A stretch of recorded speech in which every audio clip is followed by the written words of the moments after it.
Fala, gente bonita! Bem-vindos a mais uma aula de Programação Funcional e Orientação a Objetos. Eu sou o professor Neilson, né? Essa aula faz parte da disciplina de Programação Funcional e Orientação a Objetos do curso de Ciência de Dados, né? Graduação em Ciência de Dados do Isabela Hendricks. Hoje nós vamos continuar falando um pouquinho sobre programação funcional, tá? Então a gente vai usar como laboratório a linguagem R, tá? Eu já estou com o meu RStudio aqui aberto na tela. Você pode aí configurar, né, abrir no seu computador também o RStudio. O RStudio é a minha ideia favorita para poder programar em R, porque ela já tem muita coisa pronta, né? Ela já está muito bem desenvolvida, já tem muitas funções, muitos atalhos assim pré-prontos para R, então acaba que o desenvolvimento fica um pouquinho mais rápido, mais ágil, né? Então é possível também, por exemplo, se você gostar muito do Jupyter Notebook, você codar em R no Jupyter Notebook, né? Mas aqui, para facilitar a nossa vida, nós vamos usar o RStudio mesmo, tá? Eu vou só limpar o meu ambiente aqui, para a gente começar exatamente do mesmo lugar, tá? Muito bem. Então, e vou dar aqui um session restart R, só para eu garantir que nós vamos começar exatamente do mesmo lugar, tá? Gente, a aula de hoje, eu vou mostrar aqui para vocês. Na aula de hoje nós vamos usar esses dados aqui do ENAD como laboratório, tá? O ENAD 2014, para quem não sabe, o ENAD é a prova que é utilizada pelo MEC para avaliar a qualidade do ensino superior no Brasil, né? Então esse é o dado de 2014, é um dado que eu já trabalhei com esse dado, já tenho um artigo publicado com esse banco de dados, um dado que eu conheço um pouco melhor, apesar de que já faz um tempinho que eu não mexo nele, né? Eu estou retomando ele agora, especialmente para essa aula. Mas assim, hoje não tem nada tão específico do âmbito de educação que a gente vai utilizar, não, tá? A gente vai utilizar esse dado mais assim porque ele tem um número considerável de colunas, tá? Que vai ser interessante para o exercício que a gente vai fazer hoje. São 150 e poucas colunas, se eu não me engano. Tá aqui no nosso Don'tpad, é don'tpad.com/pfo, de Programação Funcional e Orientação a Objetos. Então você pode pegar, para não ter que ficar digitando esse cara aqui, você copia esse link aqui e a gente vai colar ele na nossa... já vou copiar ele aqui de uma vez, inclusive. E vou colar ele aqui no RStudio. Vou colocar um comentário, hashtag vou colar esse cara aqui, tá? Só para ele ficar guardadinho aqui para quando a gente for usar, tá bom? Muito bem, gente, vamos começar então. Eu estou de olho aqui no chat do YouTube, estou de olho no nosso grupo do Telegram. Se você tiver dúvidas, mande aí que a gente vai responder. Eu gosto de arredar essa barra aqui para cá só para a gente ter um pouco mais de espaço, tá? Bom, então a primeira coisa que a gente vai fazer vai ser carregar, né, as bibliotecas necessárias para o estudo de hoje, tá? No R a gente faz isso com aquele comandozinho library, tá? Então a gente vai carregar, ó, tá vendo que o autocomplete do RStudio funciona muito bem, né? Eu dei library aqui, ele já tá me sugerindo as bibliotecas que eu tenho instalado para poder escolher, né? Então ele é por isso que eu gosto desse IDE, né? Ele é muito bem desenvolvido. Bom, então nós vamos carregar o readr, que é para a gente fazer a leitura dos dados. A gente vai dar um library dplyr, que é para a gente fazer manipulação de dados. Como hoje o assunto é programação funcional, a gente vai usar um pacote desse universo aí que a gente chama de tidyverse, que é o pacote per, né, library, é PURRR, 3 R's, tá? Então, isso aqui é para programação funcional com estilo TIDE, tá?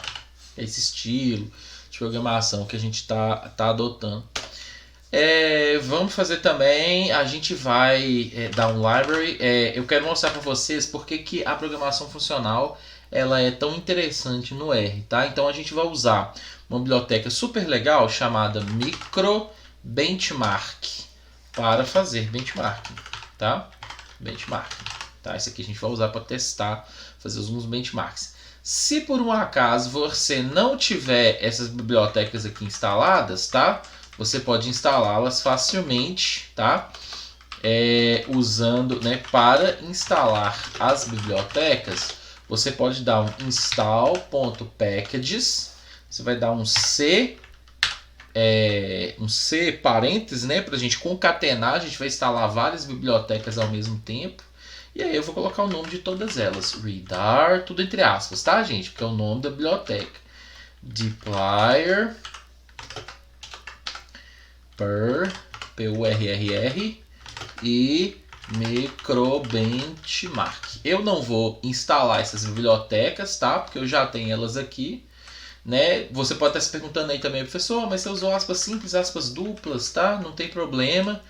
Tanto aspas simples quanto aspas duplas em R, ele lê como character, né? Como variável, como dado de string, né? Dado de texto. Então, assim, o importante é a gente não misturar. Então, aqui a gente está abrindo e fechando com a mesma, né? Eu não vou instalar, então eu vou comentar esse cara aqui, tá? Vou colocar um hashtag ou um jogo da velha ou um sustenido, né? Para mim chama sustenido, para poder não executar esse cara, porque eu já tenho essas bibliotecas instaladas. Se você ainda não tem, faça a instalação e aqui a gente vai carregar as bibliotecas necessárias. Então, readar, dplyr, purrr e microbenchmark. Beleza. Agora vamos fazer a leitura dos dados, tá? Agora a gente vai fazer, vamos guardar esses caras no objeto aqui que a gente chama de enad, tá? Vamos fazer read underline CSV. Esses read underline CSV, CSV2 e tal, são funções desse pacote readar. Tá vendo que ele já mostra aqui pra gente, né? A gente tem diversos separadores assim, né? Em arquivos do tipo CSV, né? A gente pode ter vírgula como separador, a gente pode ter ponto e vírgula, a gente pode ter tabulação, enfim, né? Mas eu posso definir isso com parâmetros se eu usar o read underline table, mas para facilitar a vida, né? A gente tem duas funções aí, que é o read CSV e read CSV2. Read CSV, ele usa o separador vírgula, e o CSV2 que a gente vai usar agora, ele usa por default o separador ponto e vírgula, tá? Que a gente, né, eu já sei que esse banco de dados está com separador ponto e vírgula, então a gente usa essa função aqui para pegar direto. Vou colocar aspas, nós vamos pegar esse link aqui, né? Não vou pegar aqui, obviamente, o hashtag, vou pegar só o link.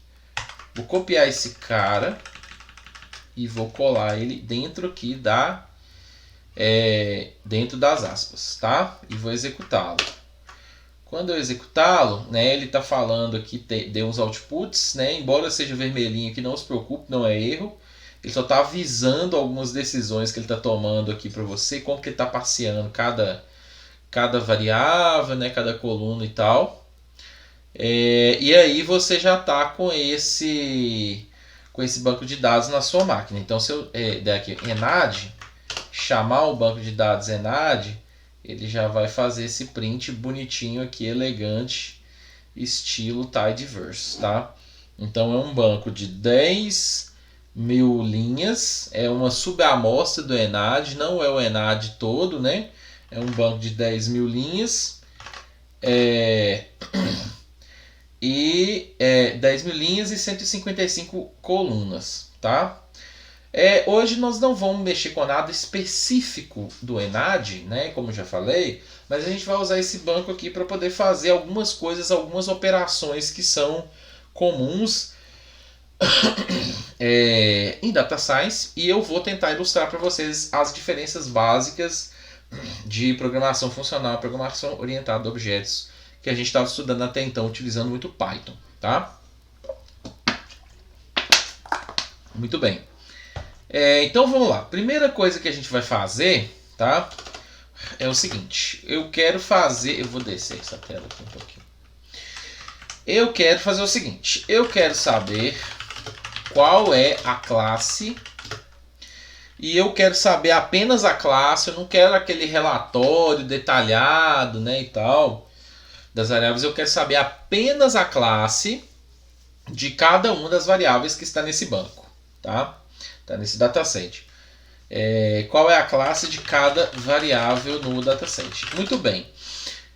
Para verificar a classe ou o tipo de uma variável qualquer, eu uso essa função class, né, do R. Se eu digitar, gente, qualquer função sem o parêntese, tá, e apertar Ctrl Enter ou executar Run lá, ele mostra para mim o código fonte daquela função, tá? Isso é uma das coisas que eu acho mais legais no R. Porque assim, no Python você consegue ver também, você entra lá acha lá a pasta, entra lá, vê o código.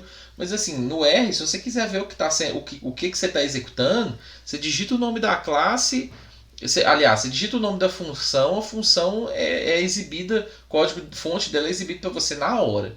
Nesse caso aqui, ele está dizendo para a gente que class é uma função primitiva. Tá? Por que é primitiva? Porque essa função ela foi programada em C, tá? Ou C++. Então ela foi compilada e está sendo chamada no R, por isso que ela é uma função, né, eficiente e tal. Mas class funciona da seguinte maneira, né? Eu vou passar uma coluna aqui qualquer, BD, dólar, sei lá, aliás, BD não, é enad, né? Enad, dólar. Vou pegar aqui no ano, né, que é o número do ano. Ele vai me retornar que essa coluna é uma coluna do tipo numeric, certo? É uma coluna de números. Vamos dar uma olhada aqui nos primeiros casos. Nos primeiros casos a gente usa head, né? Enad no ano, dólar no ano. Então, 2014, na verdade é uma constante, né? São todos 2014, mas ele entendeu como numérico, né? Por default, o R ele sempre vê essas colunas de números como numeric, a menos que a gente expressamente indique que seja um integer, né? Para alguns arquivos, esse pacote readr dessas funções aqui que a gente está usando, ele já consegue parsear isso de uma maneira mais inteligente. Por que mais inteligente? Porque quando você lê integers como integers, você está economizando memória. Tá? No fim das contas, o integer ele ocupa um pouco menos espaço no seu computador. Bom, então, muito bem. Então vamos supor que eu queira pegar essa operação aqui, tá? De descobrir a classe, e eu quero fazer para todas as 155 variáveis do banco de dados, certo? Muito bem. Obviamente, né, a essa altura do campeonato, todos nós já sabemos que é inviável você fazer uma class e ficar digitando aqui uma por uma, né? Class no ano, qual que é a próxima? Class enad dólar cogrupo, depois class enad dólar enfim, né? É inviável isso aqui não existe, tá? O que a gente faz? Então, a gente tem algumas formas de resolver esse problema. Quem vem da programação procedural ou da orientação a objetos está acostumado a fazer aquela estrutura de for loops, né? Então isso aqui é o jeito procedural, tá? Então eu vou iterar, né? Eu vou iterar sobre as minhas colunas. Então vamos escrever um código em que em cada rodada a função executaremos a função class com uma das colunas do nosso dataset, tá?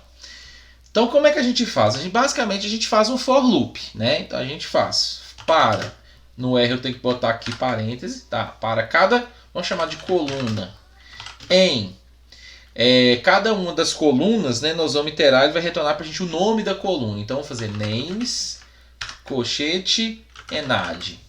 Então nós vamos iterar para cada rodada, ele vai retornar uma coluna dos nomes das colunas, né? Só para a gente lembrar aqui em cima que names enad vai retornar para a gente um character com todos os nomes das variáveis, certo? Então a gente está pegando esse vetor aqui de nomes de variáveis e vai iterar sobre ele, cada hora a gente vai pegar um. Tá? Então o que nós vamos fazer? Para cada coluna, né, nos nomes das colunas do banco Enad, a gente coloca chaves, né? Eu deixo o cursor aqui no meio das chaves para poder do Enter, que ele já joga essa aqui para baixo, já indenta aqui o meu código para ficar bonito e organizado. E aí eu vou dar a minha função, né? O que eu quero fazer? Eu quero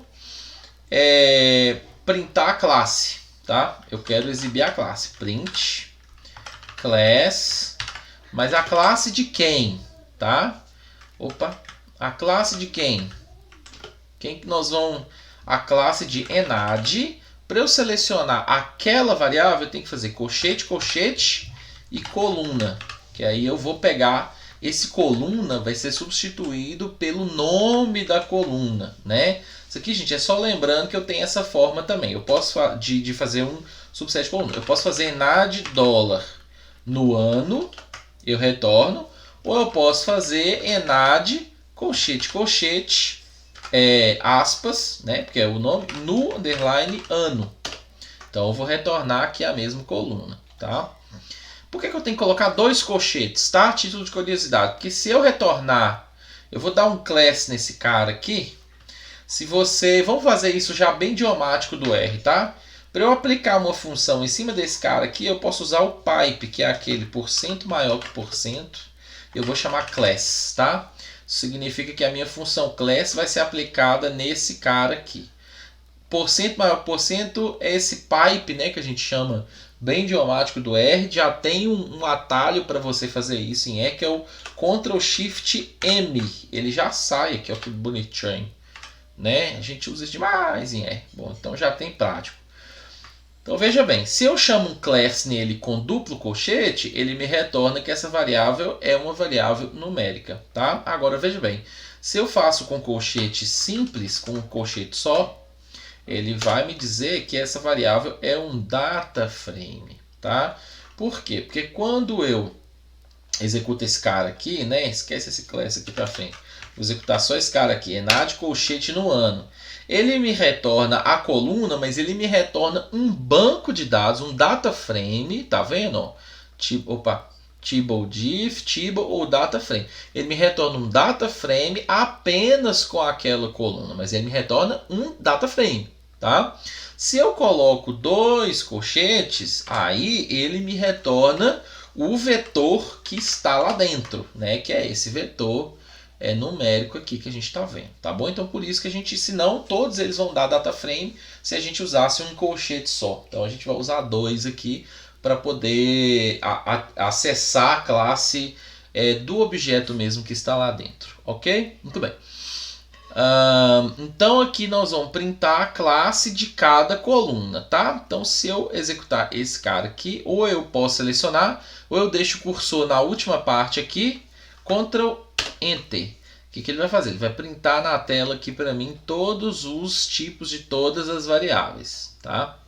Não é nem de longe a melhor opção, né? Tá um output aqui meio desorganizado e aquela coisa, mas tá aqui, né? Bonitinho para cada um, certo? Muito bem. Esse é o jeito procedural. A gente que trabalha com orientação a objetos, em orientação a objetos, né, no Python você faria isso de uma maneira diferente, tá? Em orientação a objetos, provavelmente o seu banco de dados, Enad, ele saberia te dizer quais são os tipos das colunas deles. Então em Python a gente faria uma coisa assim, tipo enad.dtypes. E nem é função, né? Na verdade era um atributo. Você executa esse cara aqui em Python, ele vai mostrar para o seu tipo de variável na classe de todas as colunas. Mas esse paradigma aqui não é o paradigma do R, não é o paradigma que nós estamos estudando, tá? Isso aqui é programação funcional, tá? E na programação funcional, como é que a coisa funciona? Basicamente, eu vou substituir essa estrutura aqui por funções, tá? A questão... Funções. Funções e mais funções. A questão da programação funcional, gente, é que eu uso de funções para poder executar todas as ações que eu preciso. E quando eu preciso iterar ou fazer alguma coisa repetida, eu uso as chamadas funções de alta ordem, tá? Ou High Order Functions, que são funções que vão executar outras funções em um conjunto de dados, né? Ou em um array, ou alguma coisa do tipo, tá? Então essa que é a lógica. Então eu uso funções que chamam outras funções. E a ideia, qual que é a lógica, por que é interessante a gente trabalhar com programação funcional? Tá? O pessoal fala de algumas vantagens, hoje nós não vamos falar a fundo sobre elas, tá? Nós vamos apenas fazer, na próxima aula nós vamos discutir essas propriedades da programação funcional de uma maneira mais sistemática, tá? Mas basicamente ela é uma função ela é um paradigma de programação que você tem mais controle, você tem mais visibilidade de como o seu programa está funcionando, né? Você tem mais visibilidade de como as coisas estão funcionando. A programação funcional ela foi desenvolvida basicamente para lidar com funções matemáticas, tá? Então, assim, a lógica de você aplicar uma função matemática em um conjunto de números, né? Você tem lá um f de x é igual 2 mais 4x ao quadrado, por exemplo. Sei lá, 2x mais 4x ao quadrado. Essa função f de x, que é 2x mais 4x ao quadrado, você vai aplicar essa função em uma série de números para poder, né, elaborar ali um gráfico e ver o comportamento da sua função. É exatamente essa a ideia da programação funcional. Você vai ter funções que executam algumas ações e retornam para você o resultado. Simples assim. Tá? E tudo que a gente vai fazer, inclusive calcular estatísticas descritivas, operações em bancos de dados, limpeza, pré-processamento, modelagem, tudo que a gente tem para fazer, a gente não vai fazer necessariamente como a gente faz em Python. Por exemplo, se eu vou executar um modelo de machine learning em Python, normalmente eu tenho um modelo, né, que vai ser alguma classe, sei lá, Logistic Regression. Eu instancio esse cara, aí isso aqui é Python, tá, gente? Aí eu vou pegar esse cara e vou treinar ele modelo.fit, eu vou passar ele x e y, e depois eu vou dar um modelo.summary, né? Que ele vai me apresentar, .summary não, .summary é outro pacote, mas eu vou dar um modelo .coef, por exemplo, que ele vai me apresentar os resultados. Mas o que acontece? Eu estou instanciando um objeto. Esse objeto a gente vai ajustar o modelo e os resultados vão ficar guardados nele. E a gente vai acessar esses coeficientes que são as coisas que estão dentro dele. Então o objeto é o centro da minha operação. Tá? Ele executa as ações, ele guarda os resultados, ele tem as coisas dentro dele, tá? Na programação funcional, esse cara aqui já era, tá? Então a gente não tem esse objeto centralizador. O que a gente tem? Inputs e outputs, tá? Vou colocar aqui um comentário só para poder não... Eu tenho inputs e outputs, tá? Eu tenho inputs. Eu jogo esses inputs dentro de uma função qualquer e isso vai me retornar um output. Então o caminho é sempre assim, tá? Isso aqui é em R e outras linguagens funcionais, tá? Então eu tenho inputs, eu vou fazer alguma coisa, vou mudar alguma coisa, vou mexer alguma coisa, vou calcular alguma coisa e aqui solta para mim o resultado. E eu faço isso o meu programa inteiro, o meu script inteiro, vamos dizer assim, a minha trajetória inteira, né, por assim dizer, tá, gente? Então, essa que é a lógica, tá? O que isso acarreta? Acarreta um código mais limpo, com mais clareza do que eu estou recebendo e do que eu estou exportando, do que eu estou retornando, né, por assim dizer, de saída. E no caso do R, como ele é uma linguagem já nessa perspectiva, quando você adota as técnicas de programação funcional nele, ele tende a ser mais rápido. Nós vamos fazer uns testes aqui, tá? Para quem gosta de novas linguagens de programação, né, como Julia, por exemplo, que é uma linguagem que está sendo amplamente usada também na ciência de dados. Eu, por exemplo, tenho estudado Julia, gosto muito de Julia. Tá ficando famosa por ser uma linguagem que você coda muito parecido com R e com Python, mas executa-se muito mais rápido porque ela é compilada na hora, né? Então Julia funciona nesse mesmo paradigma aqui de programação funcional que a gente vai ver. Então vamos voltar aqui no nosso exemplo, né? Então aqui a gente quer resolver esse problema. Queremos escrever um código para cada rodada. A gente, né? O que a gente quer? Quer saber a classe de cada variável, tá? É isso aqui. Quer saber a classe de cada variável. Para resolver isso procedural ou com orientação a objetos, normalmente a gente faria um for loop para iterar por cada coluna e aqui a gente faz a classe,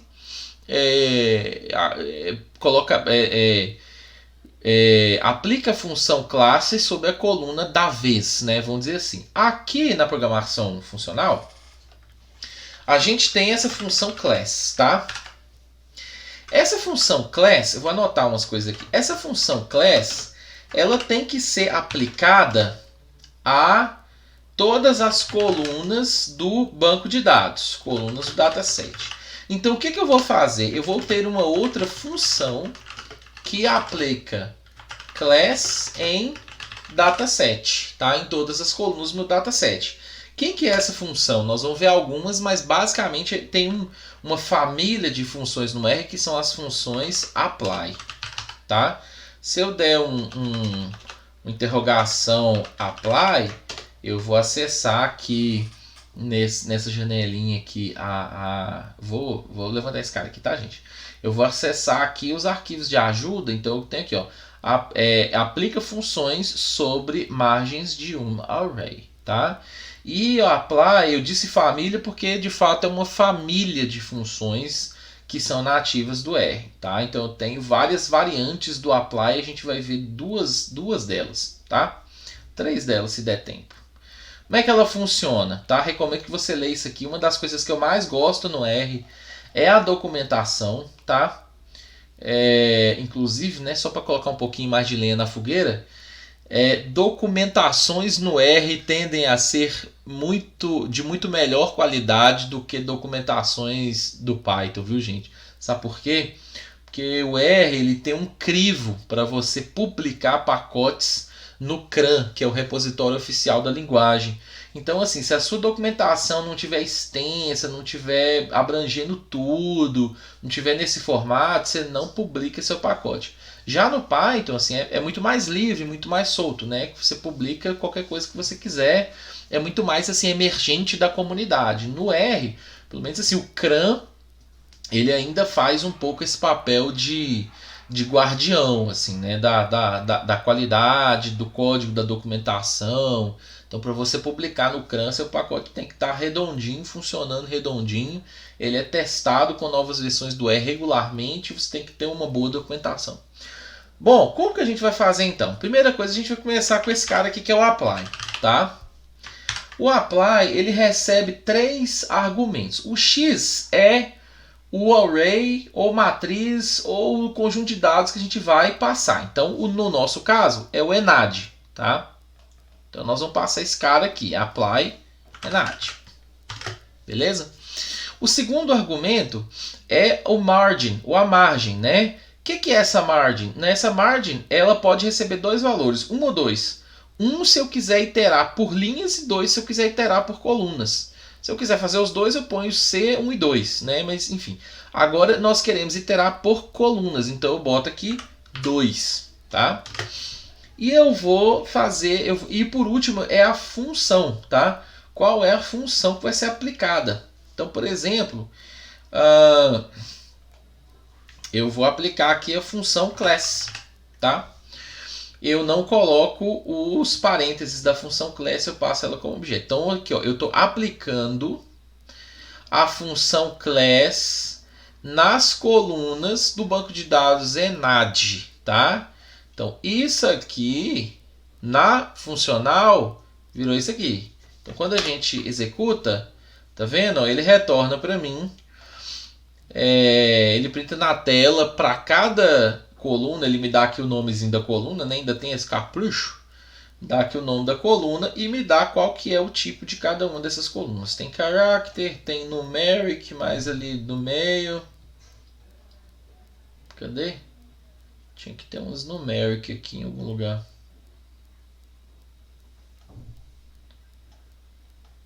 Enfim, né? Tem... Olha só. Ah, tá. É porque aqui, ó, enad, ele tá pegando o character. Aqui essa função não executou direitinho, não. Depois a gente tem que investigar o porquê, tá? Bom, mas enfim. O que acontece? O apply, ele não é uma função muito ágil, porque ele tem essa coisa da margem. Mas ele tem algumas variantes, tá? Então uma delas, que é bastante usada, é o supply.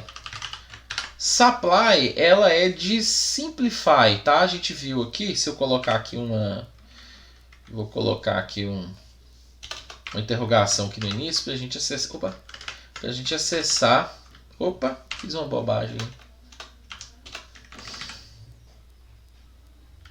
Ixi, fiz uma bobagem aqui.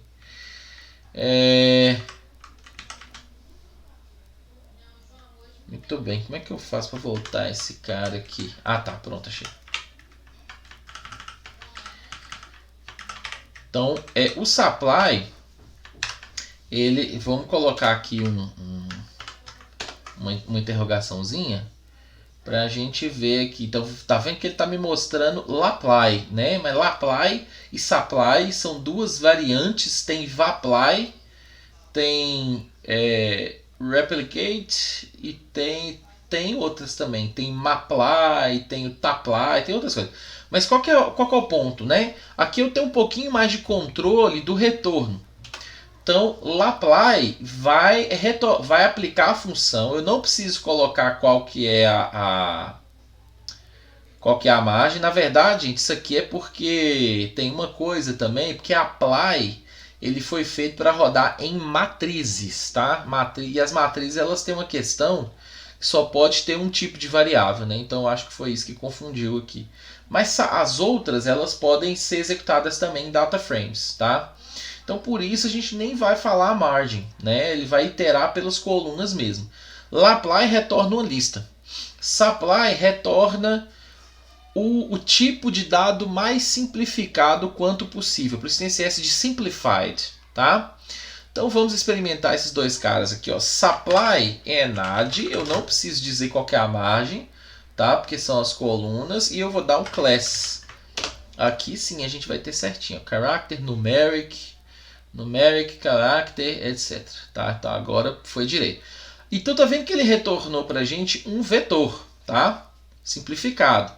Se a gente quisesse aplicar aqui o lapply, ele retornaria uma lista. Tá vendo aqui, ó? Ele retorna uma lista, tá? Isso aqui é só para a gente ver o tipo de retorno, tá bom? Muito bem. Então essa é isso é a programação funcional, gente, tá? Então veja bem. Eu vou até apagar esse cara aqui, que esse cara aqui não está correto, não. Eu vou deixar o supply, tá? Supply está executando a função class em todas as colunas do meu banco de dados enad, tá? Vamos supor que eu queira fazer outra coisa, tá? Vamos fazer outra operação. Então, em todas as colunas do meu dataset, se a coluna for numeric, vamos tirar uma média, tá? Então a gente vai fazer uma função um pouquinho mais interessante, tá? Primeira resolução, procedural. Como é que a gente faria isso procedural? Ou isso aqui, por exemplo, também, agora você já não tem aquele dtypes que faz isso simples, igual lá no Python Pandas, né? Aliás, gente, eu tô falando, parece que eu tô falando mal do Python, mas recentemente eu tenho usado até mais Python do que R. E Pandas é uma biblioteca que eu tenho gostado demais, assim, tá? Eles têm umas soluções muito interessantes. Mas enfim, amores à parte, como é que a gente faz isso aqui de maneira procedural, tá? Então, bota aqui um parênteses. Para cada coluna em todas as colunas, a gente vai acessar com names enad, tá? Eu coloco aqui umas chaves, abrindo e fechando, com o cursor no meio, eu aperto Enter, que ele já fica aqui netado bonitinho, caprichado, do jeito que a gente precisa. Aí, para cada coluna, então a gente vai fazer uma condição que é se a coluna for numeric, tá? Então a gente vai fazer assim, if enad, colchete, coluna, estou usando colchete duplo para eu acessar o vetor interno, né? Só que assim, esse cara aqui, como é que eu testo se ele é numérico no R? Tudo eu faço com função, lembra? Então eu tenho uma função no R chamada is.numeric, que testa se esse cara é numeric. Então a gente vai fazer se isNumeric enad, colchete, coluna. Aí aqui eu coloco outro par de chaves. Aí o que eu vou fazer? Eu vou printar a média, tá? Min da enad, colchete, coluna. Só que eu tenho que colocar depois do segundo colchete, né? Antes de fechar aqui a função, eu tenho que colocar aqui um parâmetro, porque pode ser que alguma coluna tenha NAs, né, que são missings, então eu preciso colocar esse parâmetro aqui que eu quero que remova os NAs, tá? Então eu executo, ele retorna pra gente a média de cada coluna numérica, tá? De todas as colunas numéricas, tá? Beleza. Como que a gente faz isso funcional, tá? Simples. Então, primeira coisa, a gente tem... Primeira coisa, então, da maneira mais straightforward, vamos dizer assim, né?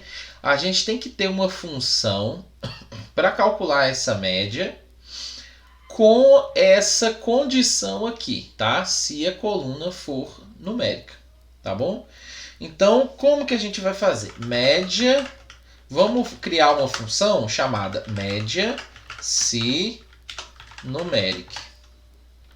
Vai receber uma função que vai receber um vetor que nós vamos chamar de x, tá?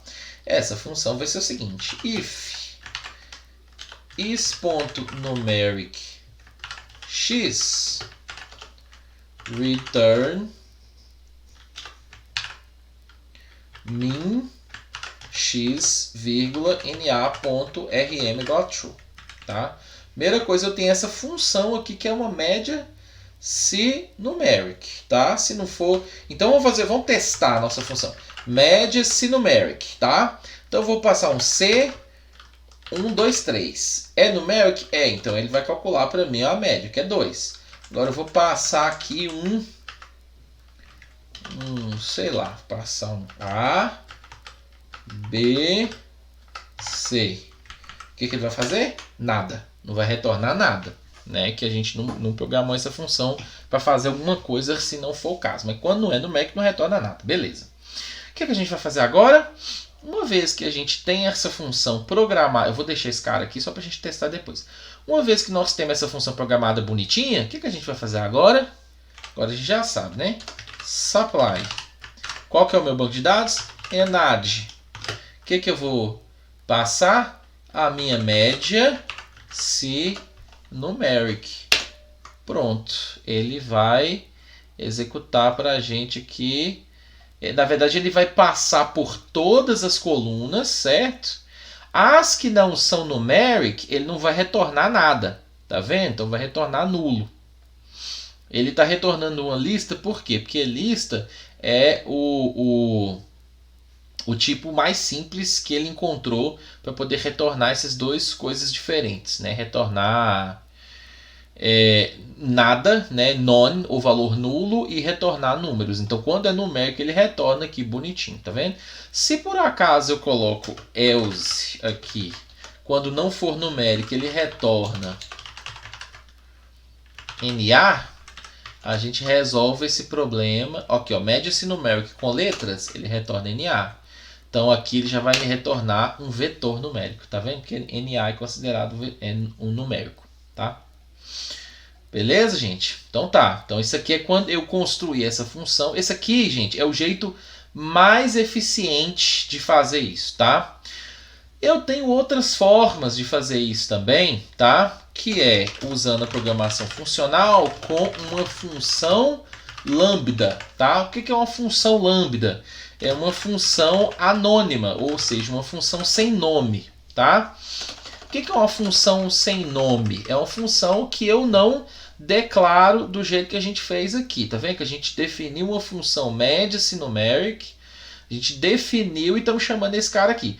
Quando a gente usa uma função lambda, a gente vai definir a função no momento da execução, tá? Então, como que a gente faria? A gente faria supply enad e agora eu vou definir a nossa função. Então, função de x. E eu vou colocar aqui espaço. Se a minha função couber numa linha só, eu posso programar ela aqui do jeito que está. Se não, eu preciso de chaves para definir uma expressão, tá? Então, eu vou tentar programar ela só. If. Então, eu vou fazer média. Acho que isso aqui não vai dar certo, não. Mas média de x na.rm igual a true se... Aliás, é o contrário, né? Acho que isso aqui não vai dar certo, não, mas nós vamos tentar. Senão, vamos fazer de outro jeito. Se is.numeric x, aí a gente vai fazer min x, na.rm igual a true. Então, vamos ver se vai dar certo? Acho que não vai. Oh, deu certo, menino. Que maravilha. Tô menos pior do que eu achava. Muito bem. Então, o que acontece? A gente está definindo a função exatamente desse jeito aqui, ó, tá vendo? Exatamente desse jeito. Só que ao invés de colocar ele em várias linhas com as chaves, a gente fez tudo numa linha só. Então, a função é, se o x for numeric, retorna a média do x ignorando os NAs. Tá? Então, é mais ou menos isso aí. Isso aqui é um exemplo de usar programação funcional com a função lambda, tá vendo? A gente não está usando nenhuma função pronta, a gente está definindo a função que vai ser executada no momento da execução, tá? Isso aqui é muito útil algumas vezes, ok? Muito bem. Tem outra forma ainda de eu fazer, e essa forma também é bem interessante, mas ela é um pouco mais confusa para quem está começando, que é usar a função e parâmetros dentro de apply, tá? Como assim? Então eu vou usar supply enad. Eu já tenho uma função que calcula a média? Tem. Qual que é a função? Min. Só que tem um detalhe, se eu só usar a min, ele vai me retornar tudo NA, porque eu tenho esse parâmetro aqui da função min que eu preciso passar, certo? Então o que eu vou fazer? Eu vou pegar esse parâmetro e vou passar logo após a função min. Então eu faço vírgula, na.rm é igual a true.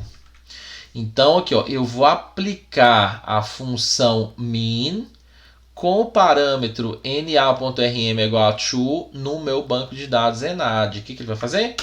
A mesma coisa, tá vendo? Então aqui, ó, ele retornou NA, ele deu warnings porque ele não conseguiu.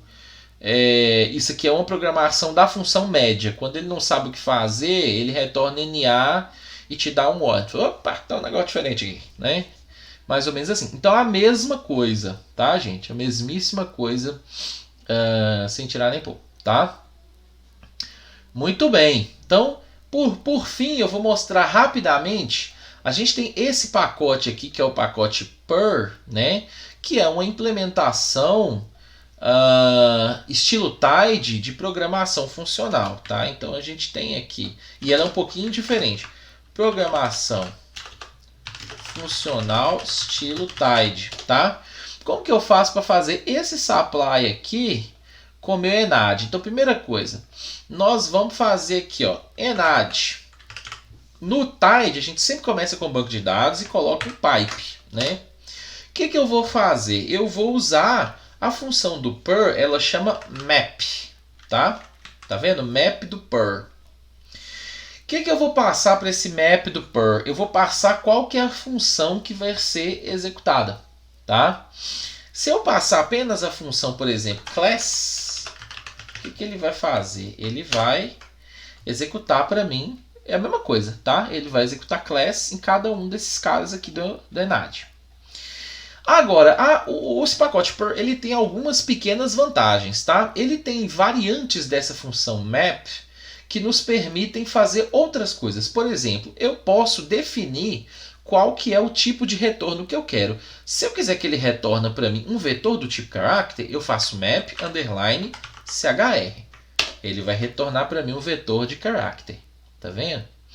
Se eu quiser que ele retorne para mim um data frame, então eu faço map underline df. Ele retorna para mim esse resultado como um data frame, tá vendo? Então cada coluna, cada coluna que virou uma coluna da resposta, e ele pega o tipo e coloca aqui, tá vendo? Então assim, ele é mais maleável no sentido de como que eu vou organizar a minha saída. Eu preciso programar menos. Por algum motivo eu preciso desse cara aqui como banco de dados, eu preciso como não sei o que e tal. Então assim, eu consigo fazer isso, tá? Outra coisa que eu consigo fazer, vamos supor que eu queira fazer a média, tá?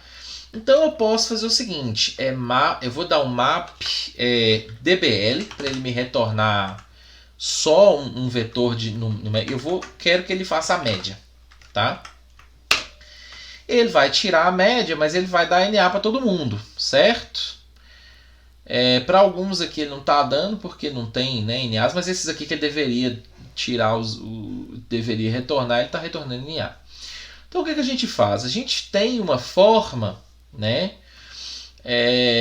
de você declarar esse cara. Deixa eu ver se com vírgula na.rm igual a true funciona. Eu acho que não funciona. Ah, funcionou, né? Então eu tenho exatamente a mesma coisa que eu tenho no supply. Eu passo o parâmetro depois aqui, vírgula na.rm, ele já vai aplicar, tá? Mas tem mais um detalhe que é o seguinte: para fazer isso aqui virar uma função lambda, tá? Função lambda com per. Eu tenho uma sintaxezinha própria dele, que é chatinha de aprender, mas ela é bastante útil, que é o seguinte: então enad colchete maior, por ser não, nosso pipe. O que eu vou fazer? Eu vou iterar o pipe, eu quero que retorna double, né? Eu quero que retorna um floating point. E eu vou definir uma função aqui na hora, tá? Para eu definir essa função aqui na hora, eu passo um till. Esse till no pacote per, ele significa essa função lambda, tá? E aí eu vou passar a função que eu quero. Então eu vou passar min, só que ao invés de colocar x, eu vou ter um nomezinho especial para cada coluna que vai ser .x, tá? Isso aqui é só no pacote per, tá, gente? Eu vou passar um vírgula, na.rm é igual a true. Quando eu executar esse cara aqui, é como se eu definisse aqui uma função, né, lambda para tá? Agora, o que nós vamos fazer? A gente vai fazer uns benchmarks aqui para a gente encerrar nossa aula de hoje, para a gente ver como que é o desempenho desses caras, tá? Então vamos fazer o seguinte: a gente vai pegar essa aqui da média, tá? Então a gente vai testar 4 caras, aliás. A gente vai testar procedural, fazendo for loop. A gente vai testar já com a função de média pronta, só aplicando aqui com supply. E a gente vai testar com supply, com função lambda, sendo definida na hora. Isso aqui, gente, função lambda, ela tende a ser mais lenta do que quando você define a função antes. Por quê? Porque essa função aqui já está definida, ela só vai ser chamada. Quando eu trabalho com função lambda, essa função ela vai ser definida novamente toda vez que eu iterar, tá? E a gente vai fazer a mesma coisa com o map do pacote per, tá? Muito bem. Como é que nós vamos fazer isso, né? Fazendo um benchmarking bonitinho. Então, como é que a gente faz o benchmarking bonitinho? Primeira coisa, vamos fazer micro benchmark, que é o nome da função, tá? Nós vamos dar um enter aqui para poder pegar esses passos aqui. O que acontece? A gente vai dar um nome para cada expressão, para ela aparecer para a gente na tabelinha de resultado, e a gente vai programar a expressão que vai ser executada. Então é o seguinte: primeira coisa que a gente vai testar, vamos chamar esse cara de for loop. dar um igual e vou colocar chaves para definir que aqui dentro vai ter uma expressão, ou seja, várias linhas. Aí o que a gente vai fazer? A gente vai pegar esse cara aqui, ó, esse for loop aqui, vamos copiar ele todinho, tá vendo? Procedural, for loop com minidade, vou copiar e vou colocar aqui dentro, tá vendo? Beleza. No final da segunda chave eu vou pôr uma vírgula, porque eu vou definir outra função para testar. Agora nós vamos fazer o supply def, que é o supply com a função definida, tá? Então aqui nós já temos média sinumeric definida. Então nós vamos pegar esse supply média sinumeric, vou pegar essa linha e vou copiar ela para cá, tá? Vírgula. E nós vamos fazer o supply lambda, tá? Vamos chamar ele de supply lambda. Ele vai ser um supply com função lambda. Então nós vamos pegar esse cara que supply enad function x sinumeric tal. Vamos pegar esse cara, vamos copiar e vamos colar aqui. Passa uma vírgula. Por último, nós vamos fazer esse cara aqui. Nós vamos fazer per, tá? A função do pacote per, a gente vai pegar esse cara aqui, tá? E vamos copiar ele para cá. Eu posso colocar tudo na mesma linha, tá? Não preciso deixar em linhas separadas, não.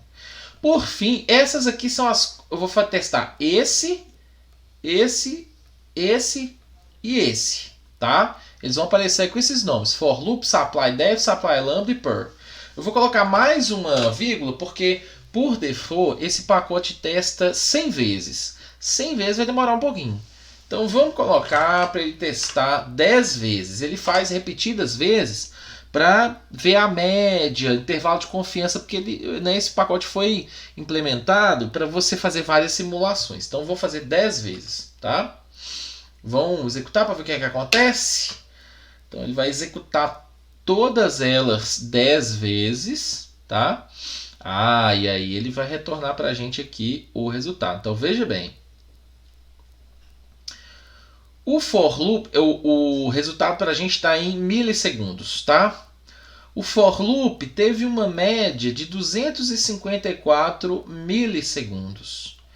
O supply com a função definida, ele teve uma média de 29 milissegundos. Então olha só isso aqui, ó, 254 sobre, vamos fazer bonitinho, né? 254.61649 sobre 29.45713. Então o supply foi 8,6 vezes mais rápido do que o for loop comum no R, né? O for loop do R é famoso por não ser aquela eficiência, ele já deu uma melhorada muito, mas o supply continua batendo de longe neles, né?